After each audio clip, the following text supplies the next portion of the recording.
Olá, meu nome é Arthur Lisboa e essa é a minha apresentação parcial da minha monografia em Sistemas de Informação. O orientador é o Marco Túlio Valente. A apresentação consiste em 4 tópicos. O primeiro é a apresentação do tema, o segundo é o referencial teórico, o terceiro é o desenvolvimento e o quarto são os próximos passos. A monografia consiste em um estudo de uso do teste de propriedade em aplicações do mundo real. Nós temos um foco em tecnologias mais atuais e relevantes, pois o objetivo desse estudo é contribuir com a popularização do PBT. O Property Based Testing é uma forma de teste automatizado que valida as propriedades de uma função ou de modo de uma aplicação. Ele tem um grande diferencial, que é o seu potencial de encontrar brechas em uma aplicação de uma forma mais fácil que outras modalidades de teste automatizado, já que uma falha de teste pode demonstrar múltiplas entradas que falsificam uma propriedade. Aqui nós temos a estrutura do PBT, que independe de qualquer linguagem ou framework. Ela diz que para um conjunto de entradas com pré-condições sobre elas, uma propriedade deve ser mantida como verdadeira. O primeiro referencial teórico é o artigo Quick Check, a Lightweight Tool for Random Testing of Rascal Programs. O artigo apresenta essa ferramenta chamada Quick Check, que foi a primeira desenvolvida com o propósito de proporcionar o teste de propriedade. Ele detalha a implementação e também mostra as principais funcionalidades que uma ferramenta de testes de propriedade deve possuir. O segundo referencial é o Testing Telecom Software with Quivic Quick Check, que é uma variação do Quick Check do artigo anterior, e esse artigo ele é um estudo de caso do uso dessa ferramenta em uma aplicação real, que é um protocolo de comunicação desenvolvido pela Telecom. Ele teve resultados positivos e provou que o QuickCheck encontrou erros de uma forma mais eficiente que o time de desenvolvimento. O último referencial é o artigo In Praise of Property Based Testing, que foi escrito pelo criador do Hypothesis.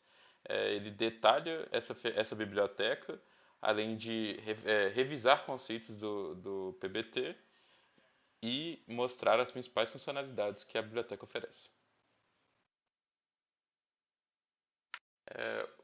O estudo ele consiste em 3 etapas de atuação. A primeira é a construção de um dataset de repositórios, a segunda é a pesquisa quantitativa e a terceira, a pesquisa qualitativa.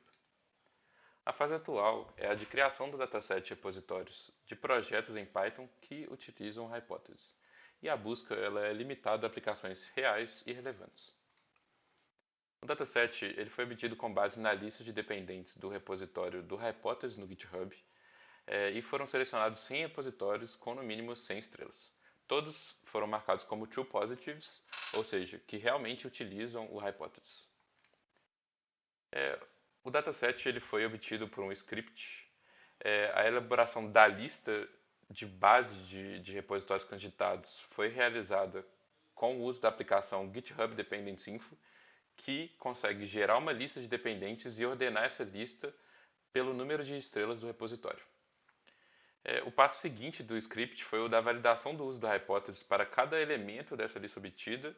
Com a biblioteca PyGitHub, ela consegue proporcionar um acesso aos arquivos de um repositório, e a partir disso a gente faz a validação dos arquivos em busca do trecho de importação da hipótese e da declaração do decorator given, que é o responsável pela geração de dados no hipótese, o que a gente considera primordial na realização de um teste de propriedade.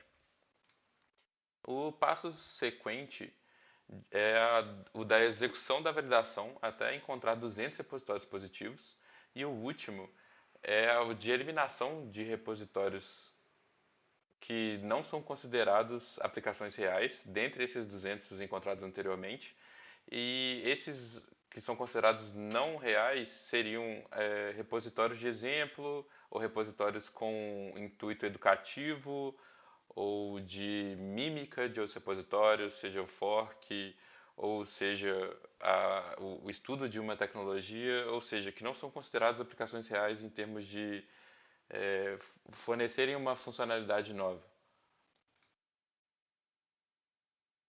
Bom, como próximos passos, nós temos primeiramente a definição das métricas de análise quantitativa.